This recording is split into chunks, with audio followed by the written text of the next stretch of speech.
the Costa Costa. Check 1, 2. Testing. Now hear me.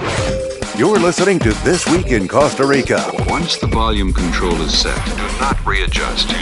on the Overseas Radio Network. Radio. That's why I want you to go on the radio. This Week in Costa Rica, bringing you the latest information from expats, experts, and people just like you who chose to escape, retire, and live in Costa Rica. Listen and decide in your own mind what sounds best. Got a question? A comment? They have to be dealt with on an altogether different level. Or just want to talk to an expert on living in Costa Rica? Brother, what a way to make a living. Give us a call now. Hello? Lines are open and your answers are just one phone call away. Now, if you have some suggestions to offer, we're willing to listen to you. Ready? This Week in Costa Rica. And now, folks, it's showtime. Good afternoon, Costa Rica. This is Dan Stevens with This Week in Costa Rica. We've got a great show ahead of us today. We'll be joined by Rico from qCosta Rica to talk about the news and happenings around the country. And then we'll have an interview with the author of the book Costa Rica Chica, Miss Jen Beck Seymour, a Texas native that decided to pack her bags, sell her belongings, and start a new life in paradise. She will share insight into living, retiring, and finding out exactly what living the Pura Vida lifestyle consists of. You won't want to miss this, so stay tuned. So you wanna jump out your trick bag and ease on into hip bag, but you ain't just exactly sure what's hip. Moving to Costa Rica is a wonderful idea, but we know that moving can be difficult and frustrating. Relax. We're here to help ease your transition. Not only will we provide a wealth of information, we'll also get your belongings here safely.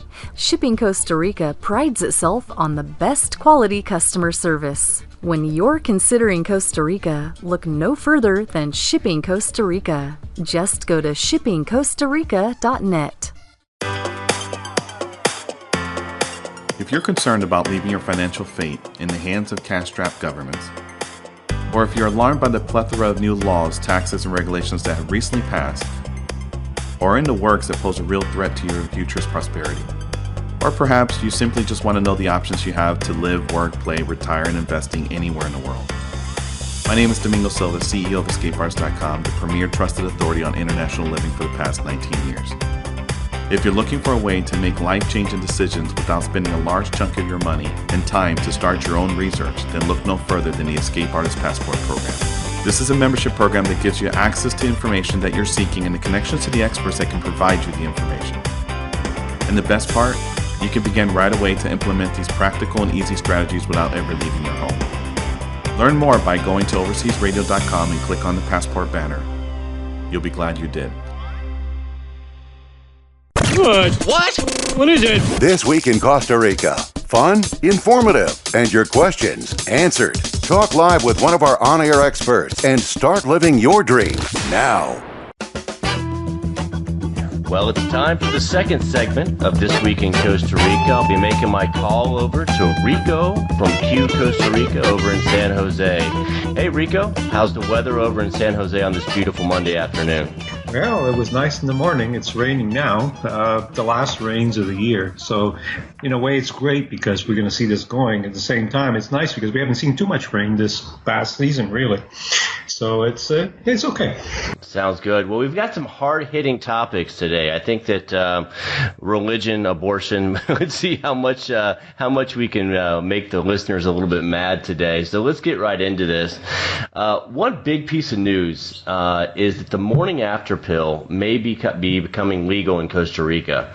And look, I'm not going to get into a conversation about abortion. As honestly, as a guy, I don't think I should really have an opinion on what women do with their bodies.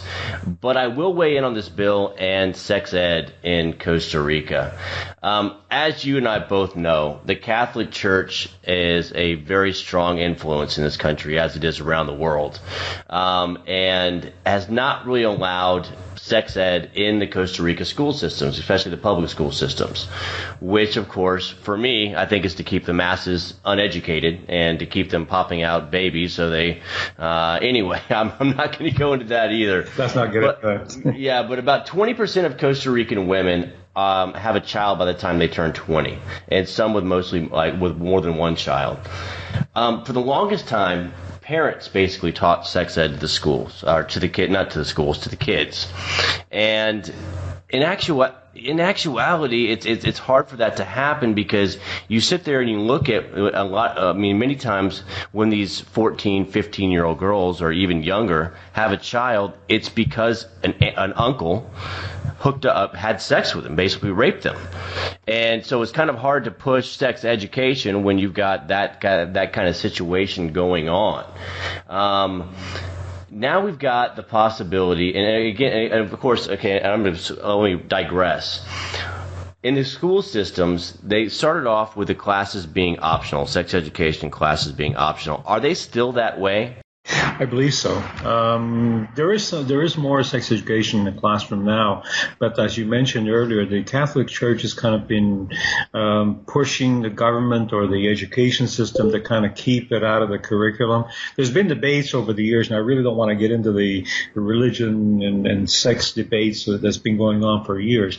There is more of it than ever was. I think there's more open discussion now, at least publicly, what we see on the news and on television. Some of the television programs that I get to watch. But you're right, though. There still lacks a good educational system, or sex educational system, rather, is lacking in the system. And then it's not being enforced at home.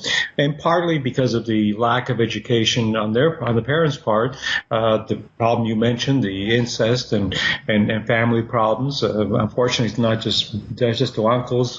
There are being cases of fathers and grandfathers, basically abusing their small girls. And let's also touch on the other fact. There's also the abuse of the boys. Okay, not by the women, but by the men abusing the boys in their family. So all these things come together, and unfortunately for the children, don't have a vehicle in the school to learn a lot of these things, don't have reinforcement at home, and a lot of them pick it up on the street. Right. And also, a lot of these teachers that are being asked to teach these classes, these sex education classes, have no idea how to do so. I mean, you look at, there was a survey done, and almost 14% of the kids that took the class didn't have no information about how sexually transmitted diseases were passed. And about 16% said they received no information on contraception. Well, what are they teaching then? I mean, I don't understand. For example, I mean, right now, which is another topic that came up, is that the World Health Organization for a long time has okayed the morning after pill. And now members of the Human Rights Commission have come on board, and which is emergency contraceptive for women after a night of unprotected sex or whatever, or rape or whatever happened.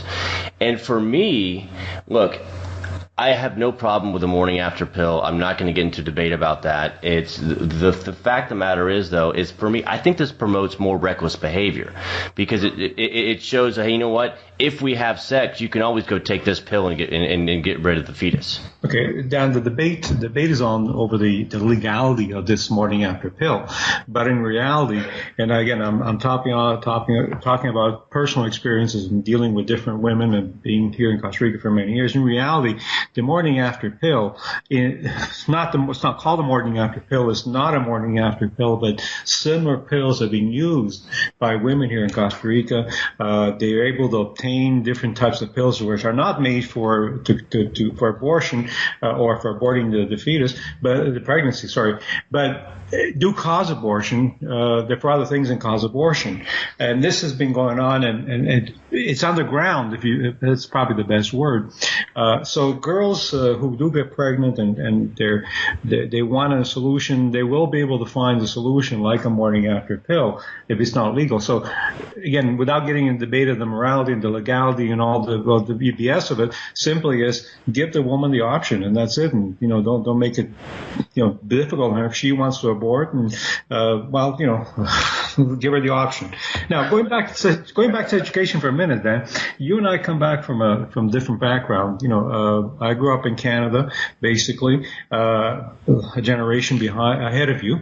And I remember my sex education in high school, basically was a couple of films on really what's going to happen to you if you get a sexually transmitted disease. And then then at home is basically dad saying, you got a girl pregnant, don't come home anymore.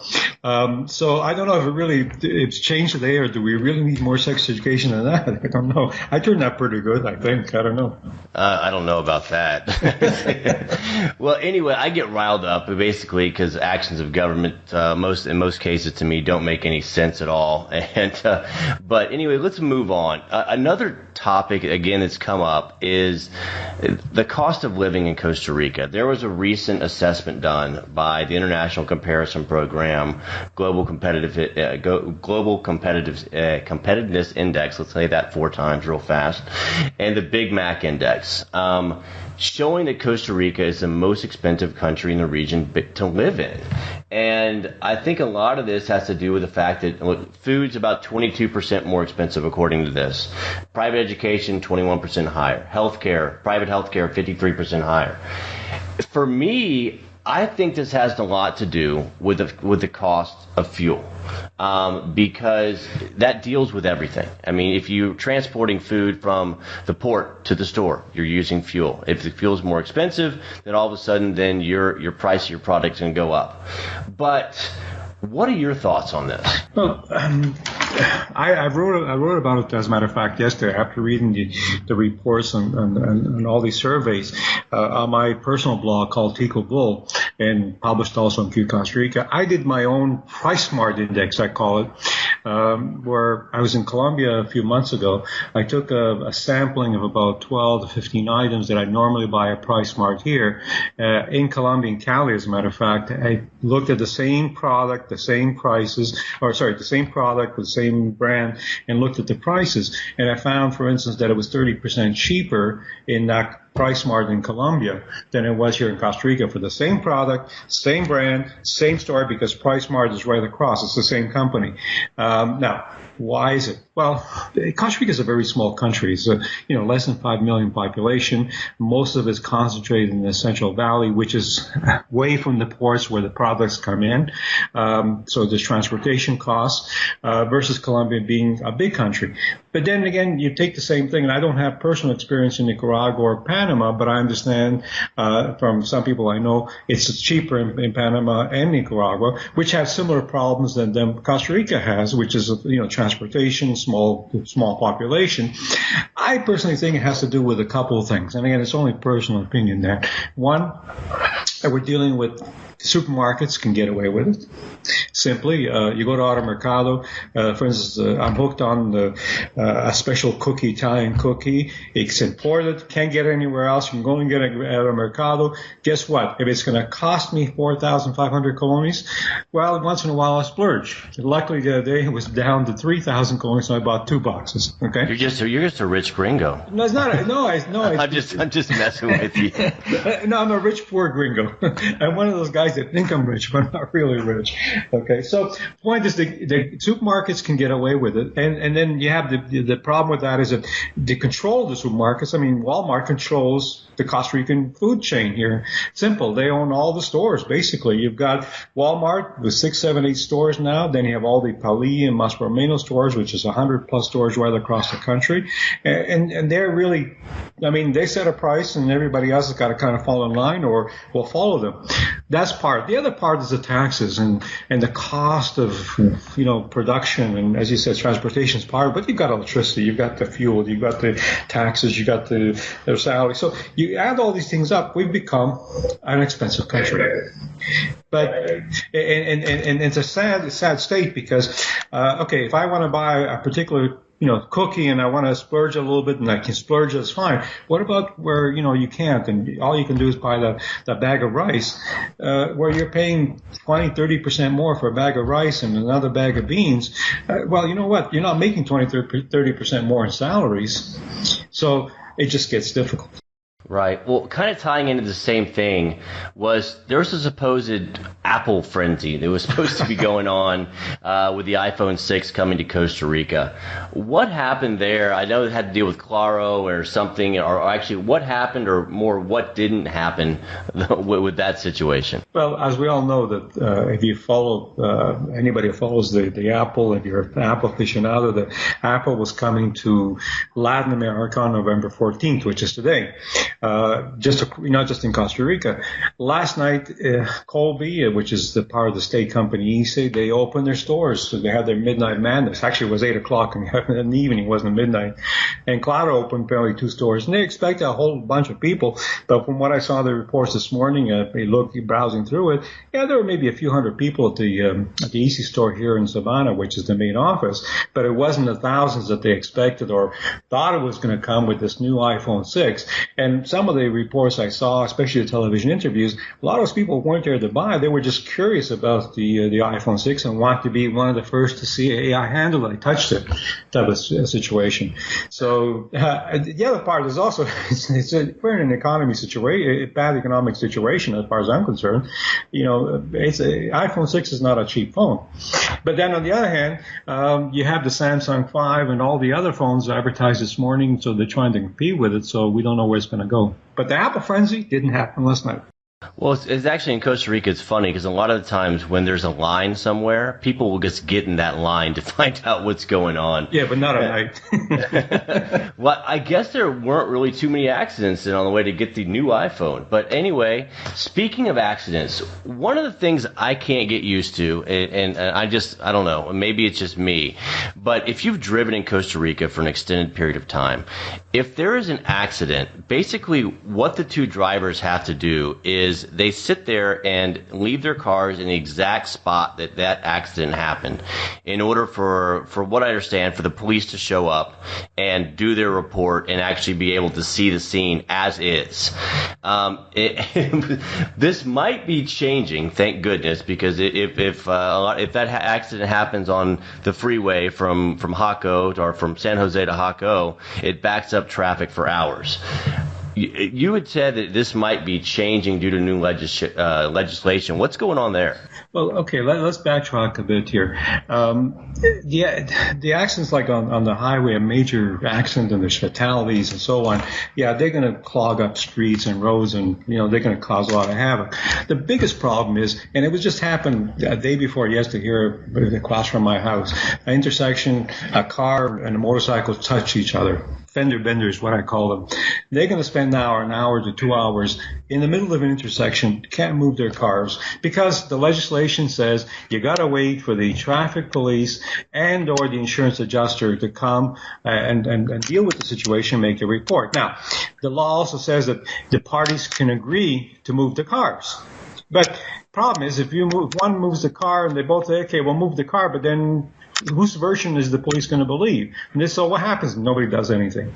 So there are 3 legislators that are now proposing a bill that says they should move the cars, move them to the side of the road. They're not saying abandoning the traffic situation, not abandoning the accident, just move the cars out of the way and then wait for the police and the insurance adjuster to show up. And the proposal is that the law will say that if the driver or one of the drivers doesn't move their car, they're also going to get fined, not for the accident or cause of the accident, but also for not moving the car to blocking traffic. The concept is just let's clear up the road and let's not clog up the roads. And part of the problem, the clogging, is that you have a fender bender, and there's this depends on the time of day. Now, rush hour is an example. You have only a few cops working. The police force is not a big police force. So if there's other accidents, they're going to go to the first major accident perhaps, and the bigger accidents, the one closest. So you could sit there for 2 hours, but traffic just backs up, and it's only a fender bender. Well, that's kind of a damned if you don't, damned if you do kind of thing, because if you move your cars and let's say you weren't at fault and the other person tells a story that says you were, then you're screwed. And then if you don't move your car, then you get fined. Well, so yeah, exactly. It's going to be a great situation. Well, no, but the legislation says that you have to move. You have to move the cars. You get fined if you don't move the cars. The new legislation, the reform the legislation. But it's all ironic, because in Costa Rica we have no fault insurance. It doesn't matter who caused the accident. You see, Okay. because the insurance company, EANS, which is the state insurance company, the other insurance companies are private guys now. There is no fault insurance. Your damage is going to be paid. If you go to court, and this is one of the legislator, Otto Guevara, which he ran for president 3, 4, 5 times. I think it was 4 times. He's the one spearheading this legislation. He says most of the court rulings, the courts say everybody pays their own damages where there's no insurance involved. So what's the big deal? Why have to sit there for the insurance guy and sit there and block traffic when at the end of the day everybody's going to be paying for their own damages? There's no fault, so there's insurance involved. The insurance company is going to pay both, and both drivers get a ticket for being in the accident, not for causing the accident. And at the end of the day, even if you get a ticket and say you're found faulty to have caused the accident, it doesn't affect your insurance rate anyways. Right. Okay, so I mean, why cause all this havoc that's going on? Hopefully it changes. Well, let's switch on, kind of stay on the same vehicle topic. It's getting that time of year where it's time to pay the Marchamo. For anyone who doesn't know what Marchamo is, it's basically it's like the registration payment in the U.S. that gives the vehicle the right to go on Costa Rican roads. And it also includes a little bit of liability insurance. Is that basically how you would explain it? Or basically, it's a circulation permit, an annual circulation permit that covers a number of things. It covers property tax. It covers insurance. Third-party liability insurance. Let me clarify that. So, therefore, if you get into an accident, that the other person is going to be covered for damages, liability damages. You don't have to worry about the liability. It doesn't cover the material damages. It just covers for your car. It just covers liability for the other vehicle. Now, this is where the controversy came in. EANS, the state insurance company, they provide the Marchamo, or the insurance part of the Marchamo. So far, they've always done it because they're a state company. They'll continue to do it for a while until the legislation changes, that we have some of the newer insurance companies being able to also provide coverage. They've said, hey, it's cheaper this year. And it's true. It's about 7 to 9% cheaper. So they've come out publicly on Monday saying, hey, Marchamo's cheaper this year, but from their point of view. Because the property portion or the property tax portion of the Marchamo, which is about 65% of the total cost of Marchamo, actually went up between 6 and 7%. And on top of that, the tax people, the taxation department, they're constantly revising values. For instance, my vehicles, they've come down in value, depreciation, as they should. But I remember years ago, about 7 years ago, my vehicle was worth more than when I bought it 2 or 3 years before, because they revalued me. So I had to go to the station department, and it took me like a year and a half, because they do it now, but it doesn't take effect until 2017. And you got to go through the whole process. So what happens is, the insurance portion dropped, but the rest of the Marchamo didn't. So all of a sudden, people are going to pay their Marchamo expecting to pay less than they did last year, but in fact, they're paying more. So, it dropped depends on whose point of view. In this case, the insurer's point of view. Well, let's try to leave the listeners with a little positive holiday cheer, since we depressed them the rest of the show. It's never too early to talk about Christmas, and I always enjoy this time of year, especially in Costa Rica. You've got so many great traditions. I remember going to a friend's house and having the grandmother make tamales in there, and it was such a great festive time and family atmosphere.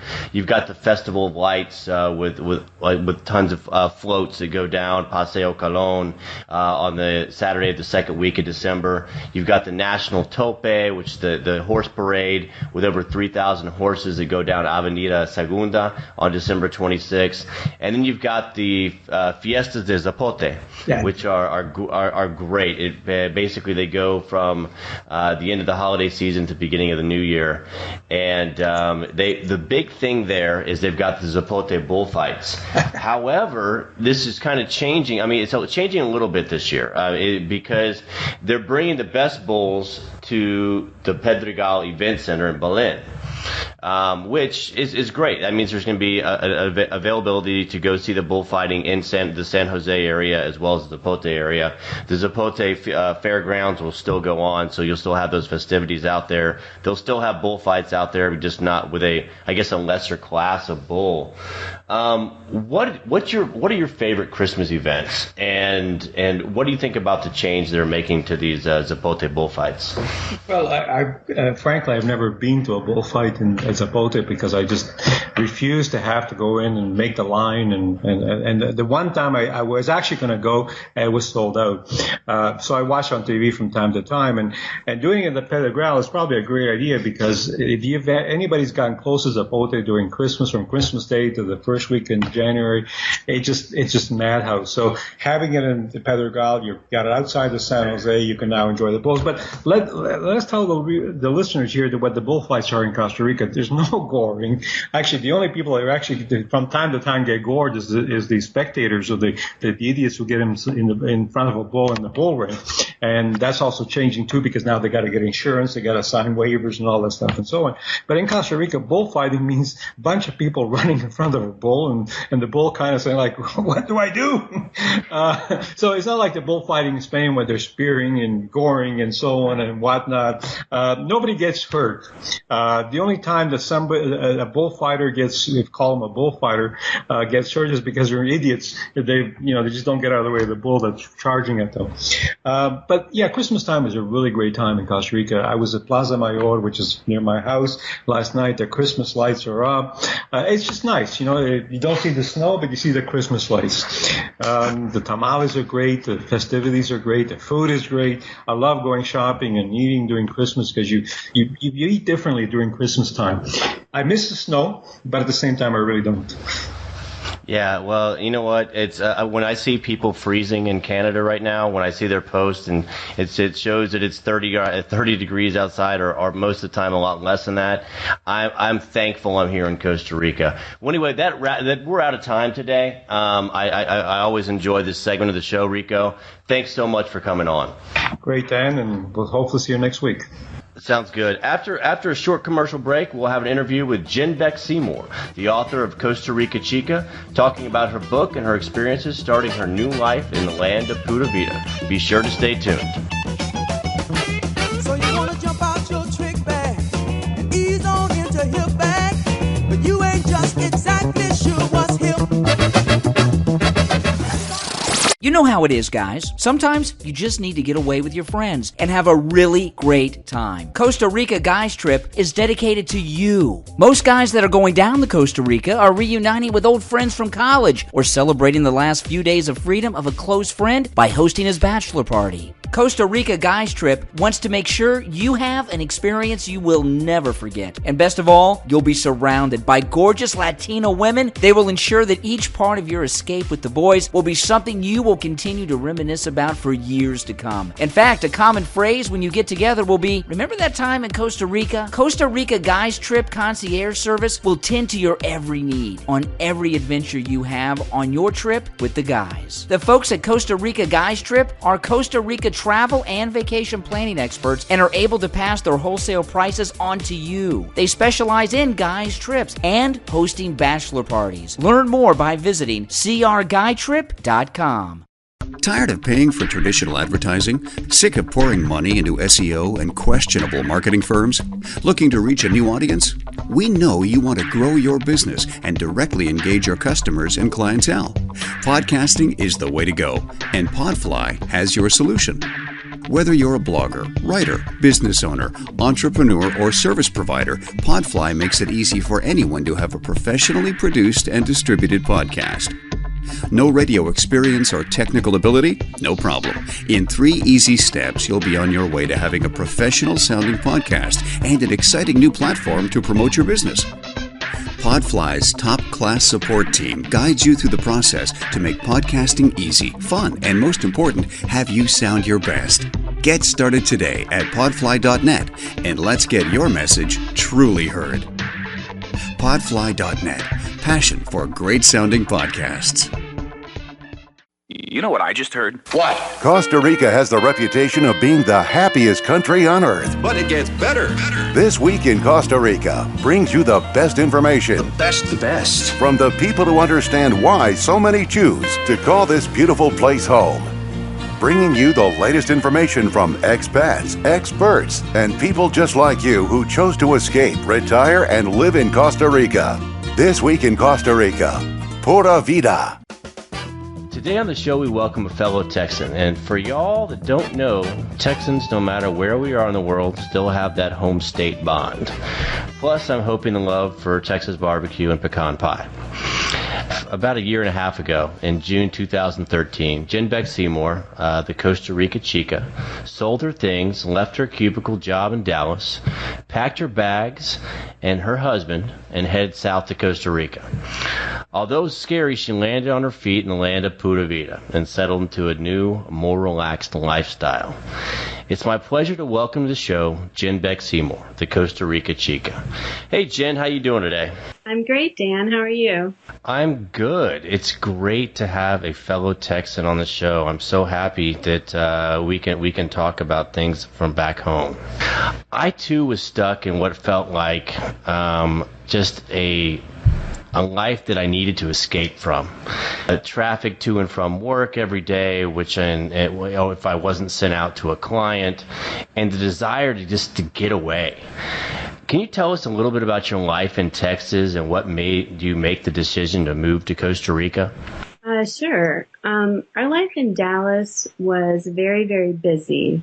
It seemed just impossibly hard even to get together with friends. Either they were too busy or we were. But my husband, Greg, his job was probably the most stressful part of our Dallas life.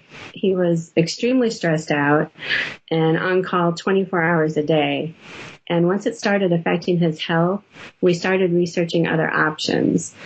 And one of those options was way outside the box, and that was moving to a foreign country. There's so many places in Costa Rica to choose from to call your new home. And you've landed in Grecia. How'd you make your decision on where you wanted to live and start your new life when you came down to Costa Rica? Well, we first took our trip here in 2012, which was a due diligence trip and actually was our very first trip to Costa Rica. And we checked out 3 different areas when we were here. The Central Valley, which included Grecia, the Guanacaste region, which had the Pacific beaches, and Arenal.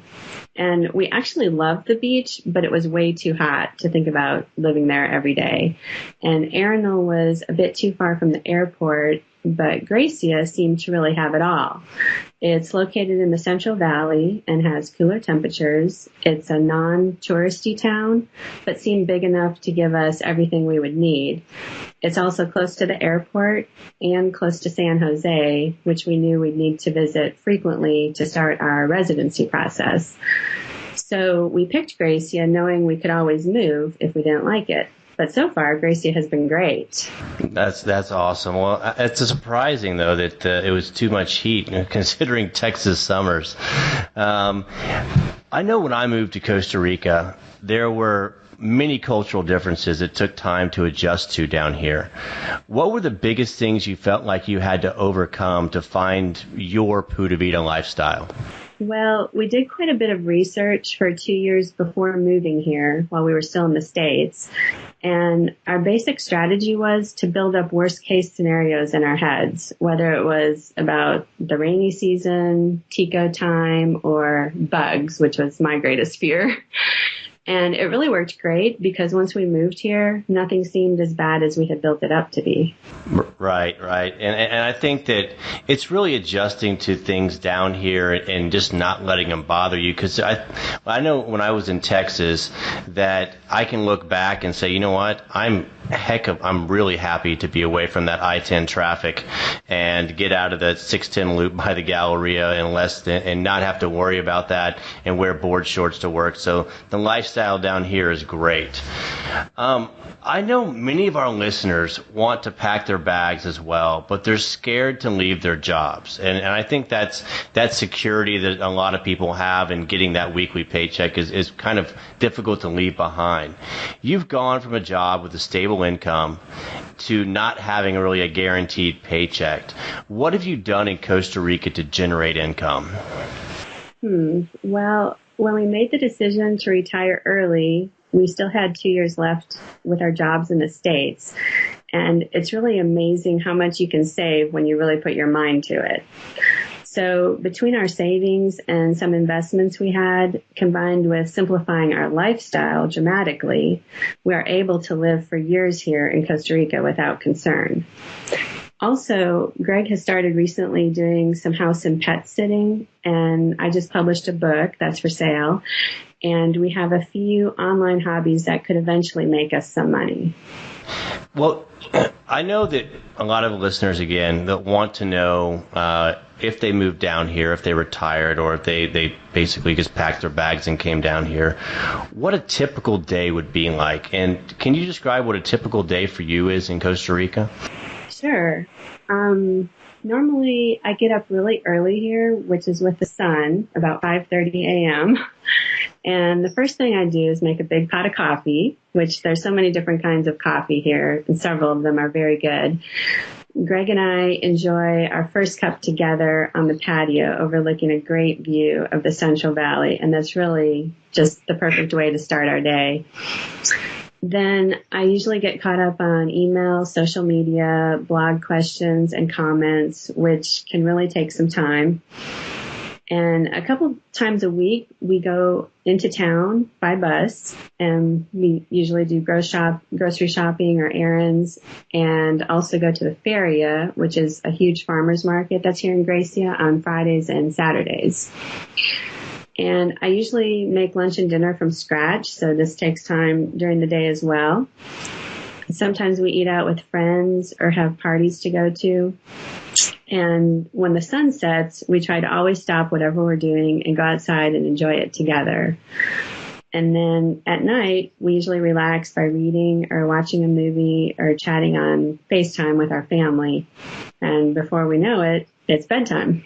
Wow, sounds like a pretty relaxing lifestyle, and I do expect an invitation for one of those from scratch dinners at some point in time. From your time and experience in Costa Rica, who do you think is the best fit for moving or retiring in the country? I know this because there are some people that just don't fit, wouldn't really be able to adjust to life down here. Who do you think actually is a good fit, though? I think people who have an adventurous spirit and are young at heart, no matter what their real age is, they do really well here. But one of the main groups of people we found that do not fit in here are those who seem to expect Costa Rica to be just a cheaper version of the United States, instead of accepting Costa Rica for what it really is, a foreign country. Right. I completely agree with that statement. You've recently published your book, Costa Rica Chica. First of all, I'd like to congratulate you on that amazing accomplishment. I know it takes dedication to complete a manuscript. Can you tell us a little bit about your book and what knowledge it would bring to readers that obtain a copy? Well, thanks, Dan. My book is about how we started thinking about retiring early and moving to Costa Rica, and also the factors that caused us to move, and also the thought process of planning to move, and then the first 3 months of actually landing and living in Costa Rica. What other people can get from my book, I would love for people to know that they can do it too. I mean, if I can do it, anyone can do it. And I'm not just talking about moving to Costa Rica necessarily, but more so getting out of a negative environment in a different way. My book is the story of me and my husband's adventure, but there's also good information for others who are planning to move to a foreign country. Yeah, that sounds great. And again, we'll have a link to that book on both the podcast and in the article for this, for anyone that wants to pick up a copy. For me, there's always things I wish I could go back and do differently. I know we're not supposed to live in the past, and by trying to do that, then you're just not living in the present. But But is there anything you would do differently on your move to Costa Rica, bring different things, or anything that you would actually just change on your initial months in Costa Rica? Not really. Seriously, I get asked this question a lot, but with all the preparing and research we did ahead of time, I have to say that our move went pretty darn well. Okay, well, that's perfect. I mean, that's amazing. Is there anything, and this is coming from their Texas boy, is there anything that you miss from Texas? For me, I miss Salt Lake barbecue and Bluebell ice cream and just things like that. Is there anything that you miss from Texas? There's not really a lot that I miss, but if I really think about it, I do miss a good steak and fine dining, but I really can't afford to do fine dining now anyway. And I also miss gourmet cheeses that don't cost a lot of money, because here you can find some good cheeses if you look carefully, but they're very, very pricey. And I also miss live music. We just had so many opportunities in Dallas, and it's really hard to find local live music here. So. Nice. Well, Jen, I want to thank you very much for appearing on the show today. And again, for all our listeners, we're going to have a link to both Jen's blog as well as her book, if you want to pick that up. And Jen, thank you again for taking the time out of your day to talk to us today. Oh, it was my pleasure. Thank you. Thank you. Have a great evening. I want to thank my guests today, Rico from qCosta Rica and Jen Beck Seymour, the Costa Rica Chica. Tune in next week for another production of This Week in Costa Rica. So you want to jump out your trick bag and ease on into hip bag, but you ain't just exactly